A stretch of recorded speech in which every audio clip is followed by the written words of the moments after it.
36-20, Colorado loses here at the Houston Cougars to open Big 12 play.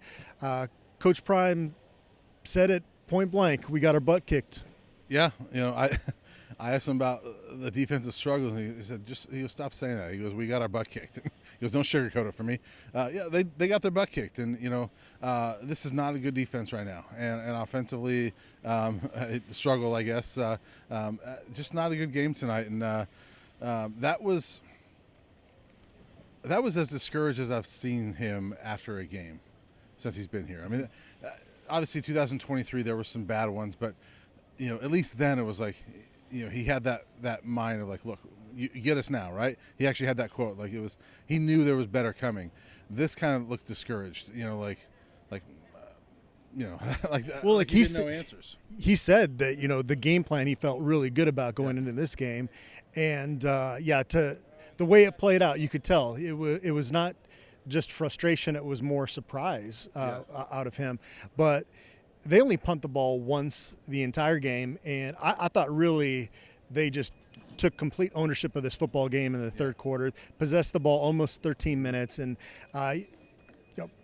there were 6 3-and-outs by Colorado's offense. There was a lot that went wrong tonight. Yeah, and I mean Houston was finishing a lot of drives with points, and credit the defense early that they were at least buckling down and forcing some field goals early in this game to kind of keep Colorado in it, but. Like Coach Prime said, eventually you can't hold that very long, and eventually Houston was able to score some touchdowns, and so a lot of drives ended in points against that defense, and offensively, Ryan Staub, he got a couple of drives going there at the end of the first half, but you're right. I mean, I think it's 16-14 at the half, and you feel like if you can get a stop coming out of halftime, you can take the lead. You're in this thing. But yeah, when you don't hold the ball at all in the third quarter and your defense can't get them off the field, that's tough. Yeah, and all week leading up to this, it was the quarterback dilemma that was the main topic. I don't really think it matters who's the quarterback for this football team right now if the defense can't improve from what we've seen through 3 games. Yeah, I mean, quarterback's not their biggest problem. Their defense is not very good, and they're not going to stop a lot of teams. And credit to Houston, but let's be honest, this is a Houston team that this is not an offensive juggernaut. They're better. They averaged 14 points a game last year. I know it's new people this year, but they're putting up 27 against Stephen F. Austin. They were struggling with Rice a little bit last week. They looked like they figured some things out offensively against the Buffs, and I think it's just they figured out that defense, and they found holes, and this team struggles to tackle. They struggle with their assignments. They give up huge plays all the time, and I don't know what the number was tonight, but they're giving up a lot of big plays this year, and that leads to a lot of points. Over 200 yards rushing for Houston tonight. Colorado doesn't even get to the 100-yard mark rushing, which they were able to do the first 2 times of the season, first 2 games of the season. Ryan Staub had some moments in there. I'm going to stick with my thought that I think that Caden Salter gives this team its best chance to be successful going forward. Again, it goes back to the defense. If they're not going to do better than they did tonight, that's kind of a moot point. But Coach Prime said he doesn't know what he's going to do at quarterback. Yeah. Ryan Staub, I thought you can make an argument that he earned the right to start tonight. I don't think you can say that necessarily going into Wyoming next week. That's the thing. So you could make that good argument for either one of them coming into this week. It's hard to make that argument for Ryan Staub going into next week. Where I would maybe push back with you a little bit, what you say, it doesn't matter who starts. I do wonder, we'll never know, if Caden Salter starts this game, do they get off to a better start and it's a different football game? That's my only thing with that and that was my belief going into this week, was that I would have started Caden Salter, conference opener on the road. I want the experienced guy. Maybe that starts better. Again, we'll never know. To me, going forward, I go back to Caden Salter. I mean, he's your senior. He's the guy, I agree with you. He gives you the best shot to win.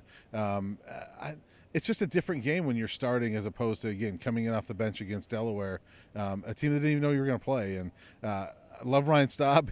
He clearly shows some good attributes out there, but I think Caden Salter is your best quarterback right now.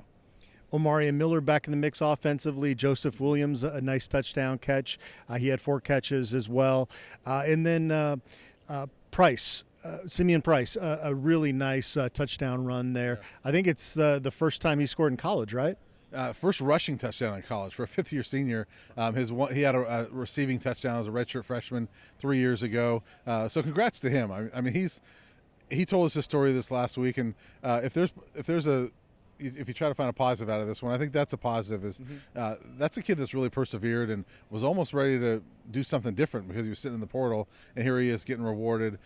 He's been a nice surprise to this team. And I know it's hard to find some silver linings right now, but he surprised me. I didn't think much of him when he signed, but he's been pretty solid for them this year, and it was cool to see him score. And defensively, Tawfiq Byard didn't get the start, but he had the biggest impact, 14 tackles. He was flying around all over the place. Alexander McPherson, again, flashing as a true freshman. Again, kind of a couple glimmers out there. Not a whole lot beyond that, though, right now. Yeah, I tried to ask Coach Prime about Tawfiq Byard's game, and, predictably he's like, look, man, it's hard for me to tell you the defense was terrible and say one guy did really well. And I get that, but Tawfiq Byard, I thought, gave him a spark. That's what I've been waiting to see from Tawfiq, right? And I know he's banged up late in camp, and maybe he just wasn't himself the first couple of weeks, but he looked a little like Cam Stillman-Craig out there at times tonight, and that's what I expect to see. They need guys like that to start stepping up because there's too much rotation and still trying to figure out who's going to be their best guys. Wegman, veteran quarterback, very crafty out there, but it's like week after week, it's like Haynes King's a good quarterback, but they made him look better than he probably is. And I felt maybe the same tonight with Wegman. Yeah, and,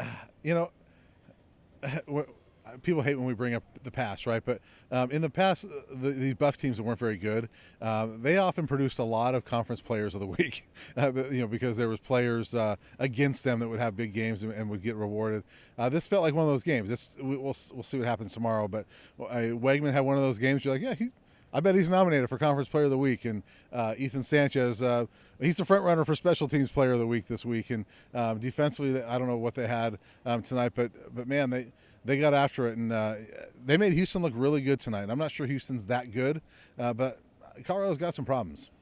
I had to chuckle a little bit. I think Quentin Gibson has the green light to return pretty much anything that's not out of the back of the end zone on a kickoff return. I think so. And maybe it's because the offense was sputtering so much. He's like, you know what? You go score, But, yeah, his first one was about 6-7 yards deep in the end zone, and he had a nice return on it. But then he maybe got a little greedy at times. But he's exciting to watch, though. He's going to break one, don't you think? I mean, he just seems like a kid that once he finds that seam, he's going to be gone at some point. I can't wait to see it. I hope he keeps doing it. Yeah, and he doesn't seem to have any fear in that role, which you kind of need on some level. Why is it that the 5'7", 150-pounders are always the ones without fear? I don't know. Maybe there's just not a whole lot when you hit the ground. There's not a whole lot that the ground has to absorb, I guess. Right. I don't know. But going back to Boulder next week, playing Wyoming, I believe that's family weekend, correct? It's going to be a sellout crowd. I mean, you've already got into like must-win category for this football team. Yeah. I mean, you have to. I mean, if this team's going to get to a bowl game, I felt like you had to win this one, but you definitely have to beat Wyoming, because somewhere you've got to find 4 conference wins, and I thought this needed to be one of them. But you got to find 4 of them somewhere, but it's going to be hard to get 5 conference wins, so you better beat Wyoming and then go from there. I mean, next week is sort of a get-right type of game, in my opinion. It's like get some things going a little bit, and maybe you can use that momentum going to BYU the next week, but it better be a good week next week. It was pretty humid when we got to the stadium, but it's actually really pleasant out now, so I don't have to sweat through any clothes on this trip. I had some good food on this trip. Got Trill Burger. I mean, I'm telling you, that's maybe top 5, top 3 burger I've ever had in my life. I think you got some good barbecue, right? Yeah, I'm going to go to Trill Burger tomorrow because I don't leave till late. And I asked Scott Proctor about it, and he goes, that's maybe the best burger I've ever had. So I got to go there. But there's a place right next to the stadium here called What It Do Barbecue, and the people were awesome. And they, they asked why I was there, and I said I cover Colorado. I'm like, oh, awesome! Let's set you up. They set me up with all this stuff. And one of the owners, as his cousin, is actually Michael Lewis, who played safety for the Buffs. So he was telling me some Michael Lewis stories and things like that. And so it was pretty cool. And the food was pretty good. The Creole candy wings, yeah. So the food was better than football out here, I guess. Absolutely, and that's not a good thing on these trips. That's the same when we went to Kansas City last year when they played Kansas. Like the best thing about it was the food. You don't want the best thing about these trips to be the food. You'd like to get a good meal, but we need some better football on the road. All right, the next time you see us, we'll be back in Boulder signing off from Houston.